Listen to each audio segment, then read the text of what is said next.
Etiefo me mamuni akwaba eba Melodies TV so Arehosem bi esi ewo eye Tantra Hill na the body of a taxi driver atrese Wednesday ya wo free fie se wo ko ejuma etiefo the body has been found. Now he didn't return to the house and yakwa ko hu ne body ewo Tantra Hill near a company bi a friend Rockstar Roofing Sheet Company.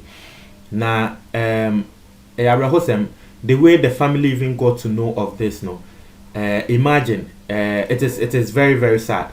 Now, taxi driver already 40 years, your friend Alexander Osei Yao.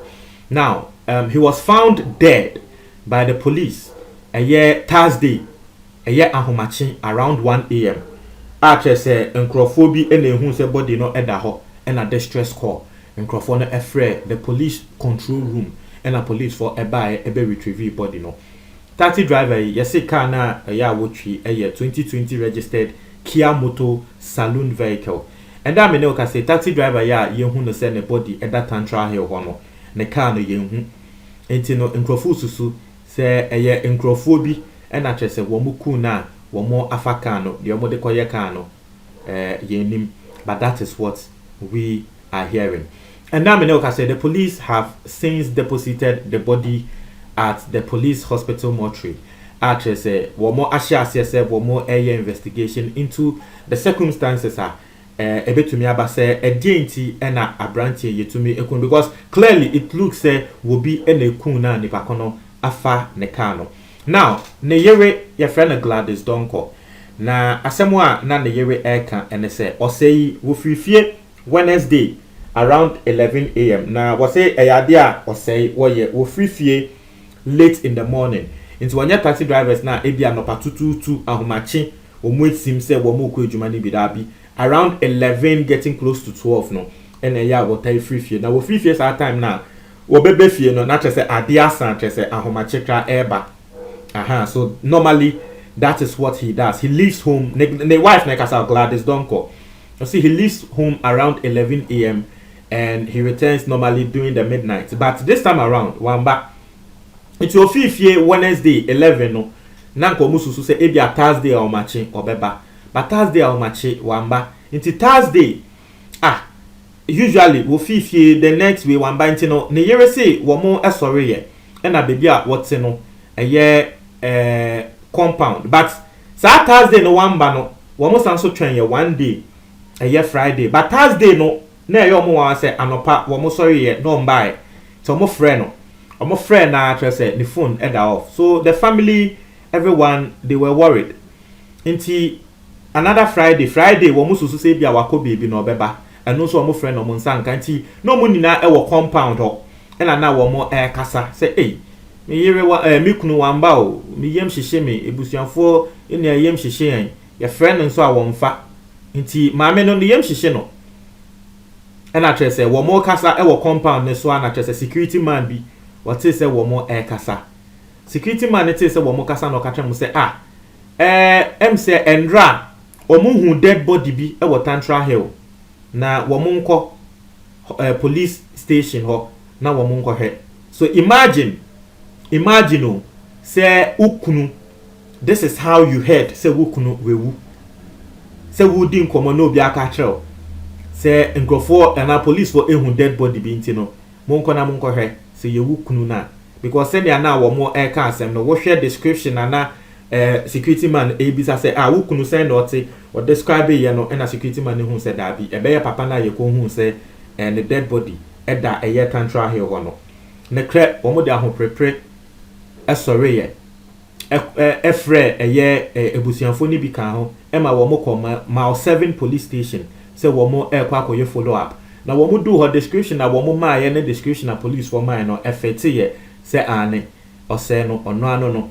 Na womo sanso kan say wo ye station driver wo Ashoman Estate. Say Ashoman Estate hono the station ho and say wo ye adwuma.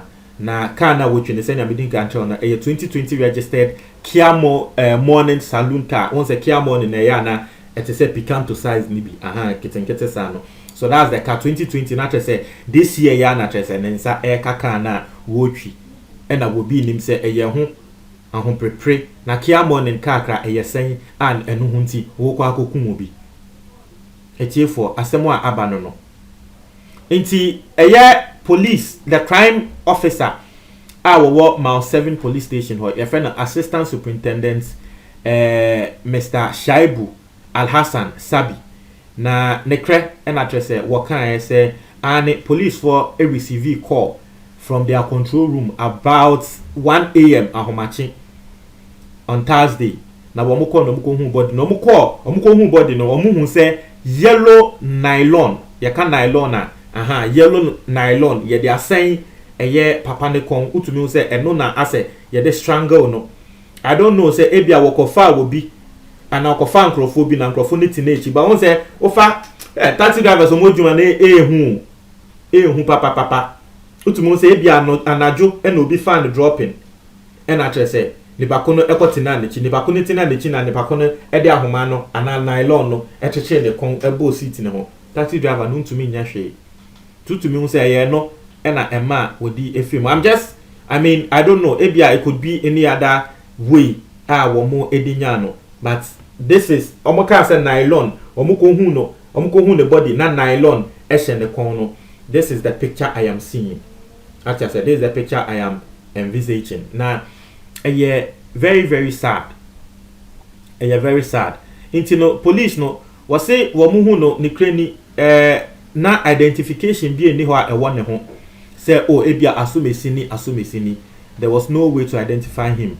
So say family no ya wo mo bae no wo mo kra police one de mo ase a say family no ehu ne say yes wo mo de hye no ono no nti no police for kwa akoye autopsy senia emra etre no won say nipa de wo say wo hwe de eku no nti wo mo kwa akoye autopsy yesusu say ebia because the people are with the car nti no police for ebechi the perpetrators. If ebia car no wo mo enkonkoton ya na mo nkonko spray ya nchange ho enyama dia but arehosem no arehosem sisi ade Ghana je say onti asie endra no it wasn't endra I think and then 3 days was the story bi ana lady bi eka ono so sa wakofa car na driver no kidnap no into sisi ade even passengers and the drivers are not safe. Sisi have passengers and the drivers they are both not safe. One say ya driver no okofo obi ahomachi no hu ne say bia ne bako betumi edimi. So some of the drivers especially the Uber drivers what they do now and they say wo mo de sekan ehye wo mo kan ne ho. Say bia wo mo kofo obi na ne bako no eye bibi say ya no mo atwe sekan no e de awowo wo ne pakro no. Nti some of the drivers that's what they do. Wo mo de sekan ehye wo mo ho. Nti we otumi say wo no de adwimo fita ena odi ye adwuma. But imagine say won so wo kofa car na we hu say driver ne second share no ho obefa onfa obi eni ho anko obefa sa car no wo kofa drop no we hu say second share driver no wo kra ebeba otimi say na driver wo kita second nti wo kra wonfa but e bia no no so protect ni ho so sisi ano asem no akwa den asem we won say we hu kan akwa den pa because both sides and once say asem no nanke ye say ebia only taxi drivers and I hear almost na only passengers in kwa near almost abeka said the drivers here na say na but two ni na no AC passengers at the year drivers and so at the year passengers tiama ne kano akoye bibia wo ho akoye bibia wo wa hwe se papa we fifie wo kope kakra be fie se me kope kakra ba na me busuanfo aba be pojo na trese akonhia atorenchem kesie se akwakoto no very very sad na etiefo montre mo adwen ewo comment box ni mo I pray and hope say police for no ebeye investigation no na omotumi achi omo a ananipa sebi wodi sansem funwe say the be on minor air cono or say police for any woman 9 is your one time your comment box number for medasi.